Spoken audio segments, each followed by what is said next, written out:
Miss হবে না আপনার পছন্দের টিভি শো। দেখুন জি5 অ্যাপে একদম ফ্রি। কাঁদো রোহিণী, আজ কাঁদো। কতদিন ধরে এই কান্নাটা বুকে জমিয়ে রেখেছিলে গো? যত জমা কষ্ট আছে বের করে দাও।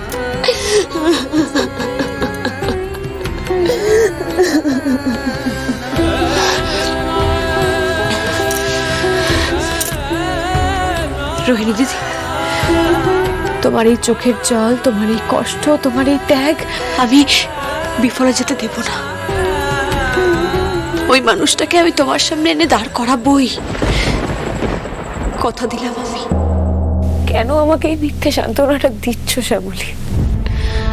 পুলিশ প্রশাসন কেউ কিচ্ছু করতে পারলো না, আর তুমি বলছো তুমি পারবে? হ্যাঁ রোহিণী দিদি, আমি জানি আমার তেমন কোনো ক্ষমতা নেই, তেমন কোনো শক্তি নেই। এই পরিবারের মঙ্গল চাওয়ার মতো না আমার একটা সৎ মন আছে। সেই মন দিয়ে আমি আমার মহেশ্বরের কাছে প্রার্থনা করব, খুব করে বলবো। আমি জানি মহেশ্বর আমার কথা শুনবে। আর আর তোমারও তো ভালোবাসার জোর আছে রোহিণী দিদি, তাকে যে ফিরতেই হবে। বেশ, তোমার মহেশ্বর যদি তোমার কথা শুনে, যদি সৌনককে তুমি ফিরিয়ে আনতে পারো, তাহলে আজ সবার সামনে যে কথাটা বলে তুমি অপরাধটা করেছো, তার জন্য আমি তোমাকে ক্ষমা করে দেব। পারবো রোহিণী দিদি, আমি পারবো। শুধু আমাকে একটু সময় দিও। আমি আসি।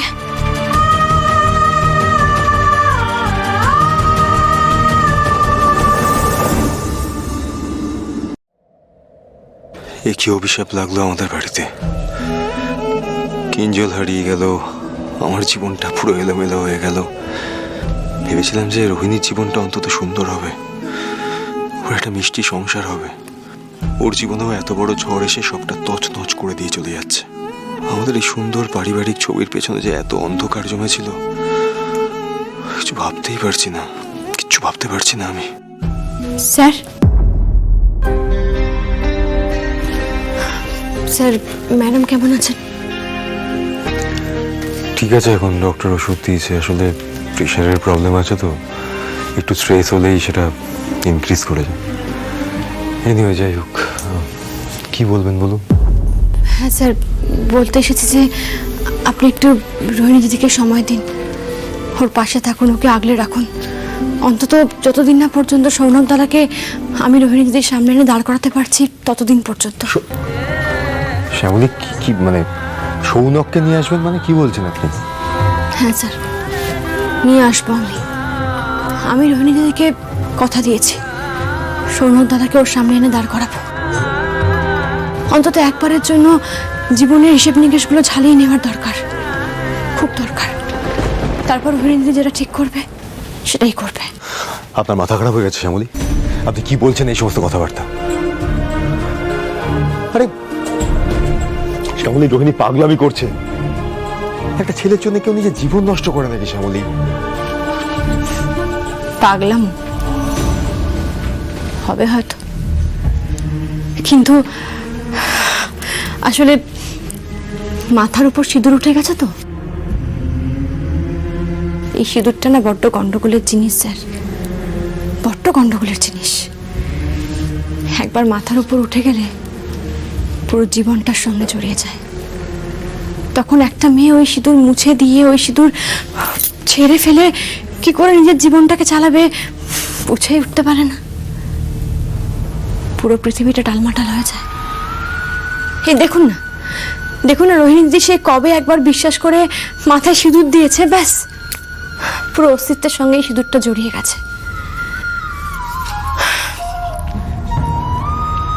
এই সিঁদুরটা পরার পরেও কেন ঘর বাঁধতে পারলো না, সেই উত্তরটা না পেলে রোহিণী দিদি ভবিষ্যতে এগিয়ে যাবে কি করে, অন্য কারোর সঙ্গে ঘর বাঁধবে কি করে? স্যার, আপনি সবসময় আমায় বলেন না পিছুটান এড়িয়ে এগিয়ে যাওয়ার কথা, সেটা অতটা সহজ হয় না স্যার, অতটা সহজ নয়, সহজ নয়। আমিও যে আপনার সিঁদুর কেড়ে নেওয়ার পথে এগিয়ে চলেছি শ্যামলী। আমি বুঝতে পারছি কোন জায়গা থেকে আপনি রোহিণীর সঙ্গে এতটা রিলেট করছেন। আমার যে কিছু করার নেই শ্যামলী, আমি হচ্ছে খুব অসহায়। কি ভাবছেন স্যার? ভাবছি না, কিছু না। কিন্তু শ্যামলী, রোহিণীর কথা শুনে তো মনে হচ্ছে না যে এই ছেলেটার কোনো অস্তিত্বও আছে। তাহলে কোথায় খুঁজবেন তাকে? কি করে খুঁজে পাবেন? আমি জানি স্যার কাজটা খুব কঠিন, আমি যে বাজিটা ধরেছি সেটা জেতা খুব মুশকিল, কিন্তু তবুও এই পরিবারের জন্য আমি একবার চেষ্টা করব স্যার। জান লড়িয়ে আমি চেষ্টা করব, মহেশ্বরের নামে যে সর্বস্ব দিয়ে আমি লড়াইটা করতে চাই স্যার। আগে থেকে হেরে গেলে চলবে না, হারবো না, আমি কিছুতেই হারবো না। কিন্তু শ্যামলী, আপনি কোত্থেকে শুরু করবেন? স্যার স্যার আপনি একবার কাল সকালবেলা প্রতীক দাদাকে বাড়িতে ডাকবেন, দয়া করে একবার ডাকবেন। আমি একবার কথা বলতে চাই, ভালো করে কথা বললে হতেই পারে যে আমি সেখান থেকে কোনো সূত্র পেতে পারি। একবার ডাকুন না স্যার, দয়া করে। এত বিশ্বাস এই পরিবারের জন্য এতটা ভাবেন উনি? যে কোনো অন্য মানুষ হলেই তো সমস্ত দায় দায়িত্ব ছেড়ে দিয়ে কবে চলে এসো, কিন্তু আমার বোনের জন্য এতটা এফর্ট নিচ্ছেন। স্যার বলবেন তো?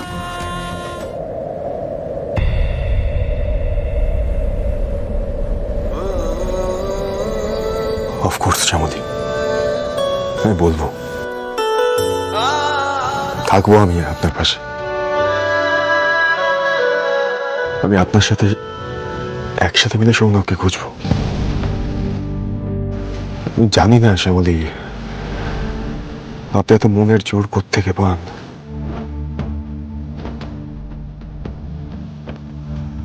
কিন্তু আপনার এই মনের জোর আমাকে শক্তি দেয়।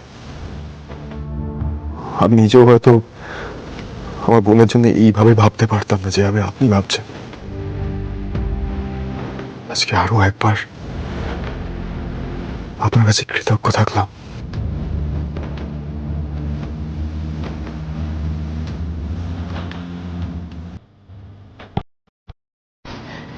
আপনি আমার পাশে থাকবেন তার জন্য আমি ধন্য স্যার। আপনি তাহলে এক্ষুনি আপনার প্রতীক দাদাকে ফোন করে নিন, আর আমি রুমের দিকে গিয়ে বলি কাল যেন বাড়িতে থাকে।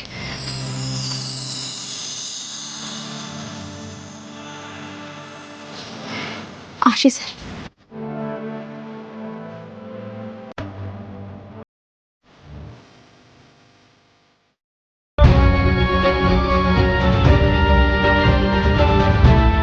হ্যালো প্রতীক, রোহিণীর কাছ থেকে সবটা জানতে পেরেছি আমরা।